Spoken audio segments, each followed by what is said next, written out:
Hello everybody, this is Eli, and today I'm going to be showing you how I made this number plate that's on my dirt bike. So as you can see, my dirt bike doesn't have one at the moment, because somehow it just broke in half. I don't really know how, but I just measured the inside of the front of the dirt bike where the forks are and the steering stem.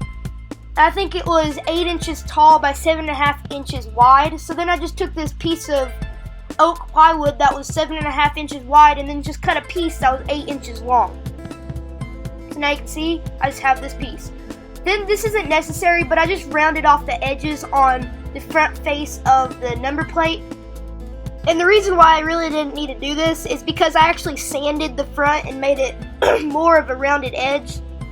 As you can see now, I just kind of made this shape that tapered down at the end, and it made it smooth and made it kind of like a fluid motion to look cool.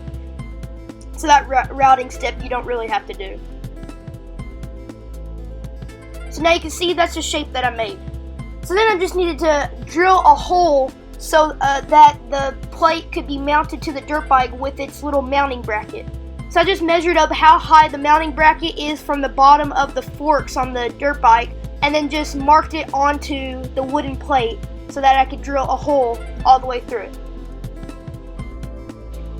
And I just made sure that that little mark is in the right spot. Then I just made a dot in the middle, and then with this 1/8 inch drill bit, I drilled all the way through, and this was kind of the pre-drilling hole. So I went all the way through. Now you can see that's a nice hole.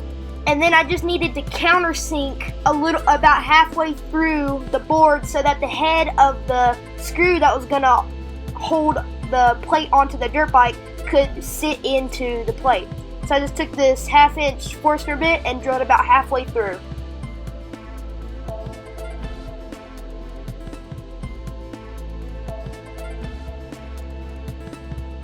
So now you can see there's that countersink.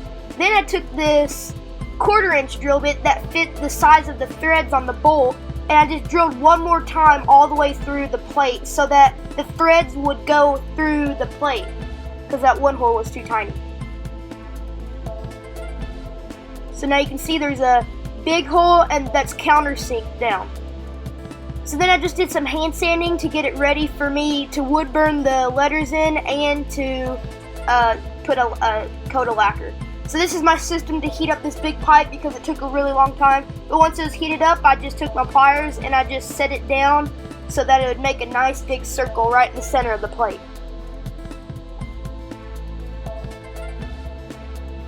So now you can see it just has a nice burnt circle. And since it kind of got off a little bit of its track, I just took some sandpaper and sanded off the parts that weren't necessary on that hole.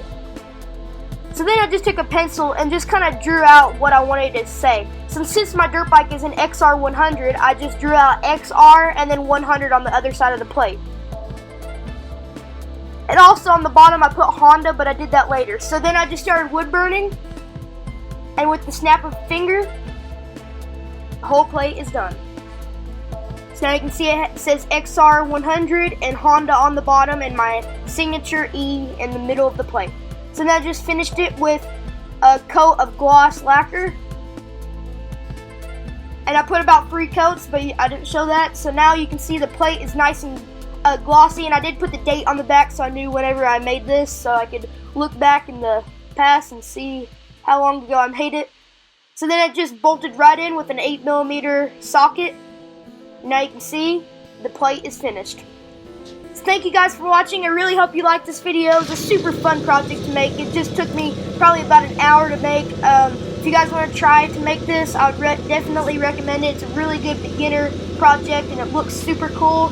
It's been standing up to the weather really nicely. So thanks for watching. Please like, comment, and subscribe, and I'll catch you on the next video.